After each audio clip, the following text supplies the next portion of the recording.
अस्सलाम वालेकुम दोस्तों, मैं हूं सैयद हसीब अली। आप देख रहे हैं लाइव सर्च यूट्यूब चैनल। उम्मीद है कि आप तमाम लोग खुश होंगे। दोस्तों, आज हम इस वीडियो में क़यामत की तीसरी निशानी के बारे में आपको बताने जा रहे हैं, जो कि आपकी नज़रों और आपकी ज़िंदगी में आपके सामने पूरी हो चुकी है।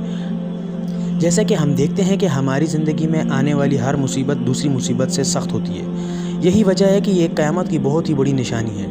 हमें मुसीबतों का सामना करना पड़ रहा है और बहुत ही ऐसी किस्म की आफ़तें हमारे ऊपर नाजिल हो रही हैं। सिर्फ हम पर नहीं कि पूरी दुनिया में ये हालात वाक़िया हैं। दोस्तों, जैसा कि हम जानते हैं कि क़यामत आने से पहले मुसलमान पे बहुत सी किस्म की आजमाइशों का एक सैलाब आएगा।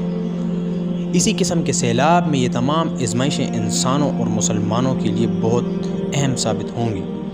यानी अगर आजमाइश में मुसलमान ने इसको कामयाबी से और सब्र से अबूर कर लिया तो अल्लाह पाक उसको जन्नत के बागात अता फरमाएंगे, और इसके उलट अगर इंसान ने बेसब्री और नाशुक्री की और इन आजमाइशों को करने में फ़ेल हो गया तो उसको दोज़ख का ठिकाना मिलेगा। दोस्तों, अपनी बात की तरफ जाते हैं कि क़यामत की एक बहुत बड़ी जो तीसरी निशानी हम आपके सामने पेश कर रहे हैं वो यही है कि अल्लाह के रसूल हज़रत मुहम्मद सल्लल्लाहु अलैहि वसल्लम ने फरमाया, क़यामत आने से पहले हर गुज़रने वाला ज़माना यानी हर गुज़रने वाला दौर जो आपके ऊपर गुज़रा है वो आने वाले दौर से बहुत ही सख्त होगा। यानी अल्लाह के रसूल ने यह बात कह दी है कि हर दौर जो आपने गुजार दिया और उससे अगला दौर उस दौर से बदतर होगा। यानी आज हम अगर अपनी ज़िंदगी में देख लें तो हमारे मुल्क यानी दुनिया या पाकिस्तान में किन किस्म के हालात हैं। यानी अगर सोचा जाए तो हमारा पिछले साल या इससे पिछले साल हमारी ज़िंदगी बहुत ही खुशगवार गुज़र रही थी। बेशक महंगाई नहीं थी लेकिन कोरोना वायरस नहीं था। ये क़यामत की एक बहुत ही बड़ी निशानी है कि ये आने वाला वक्त अगले ज़माने से बहुत ही बदतर है। यानी हम कह सकते हैं कि पिछले से पिछले साल महंगाई बहुत ज़्यादा थी लेकिन उसमें कोरोना वायरस की तरह एक बहुत ही अज़ाब, दर्दनाक अज़ाब यानी ये फितना नहीं था।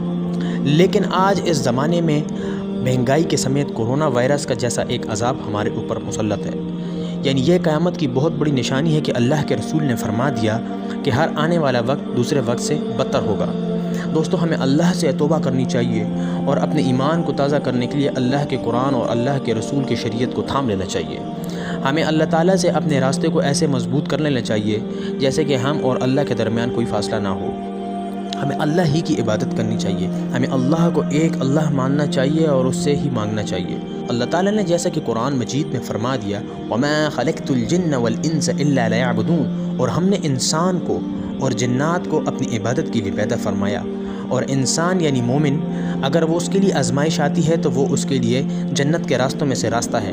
उस आजमाइश को दोस्तों आप समझ लें। यानी कोरोना वायरस को आप अपनी ज़िंदगी में एक आजमाइश समझें और सब्र और शुक्र के साथ इसको गुजारें और इसको ख़त्म करने के लिए तमाम जो हुकूमती तदाबीर हैं उसको अपनाएं और अल्लाह ताला ने जो फरमाया उस पर अमल करें। मिलते हैं अगली ज़बरदस्त सी किस्म की वीडियो के साथ और क़यामत की चौथी निशानी के साथ। हमारे चैनल को सब्सक्राइब करें, बेल आइकन को खामखा प्रेस करें ताकि आपको नोटिफिकेशन मिल जाए। कमेंट में अपनी राय का ज़रूर इजहार कीजिएगा। वीडियो को लाइक कीजिएगा, शेयर कीजिएगा। मिलते हैं नेक्स्ट वीडियो में। अल्लाह हाफिज़।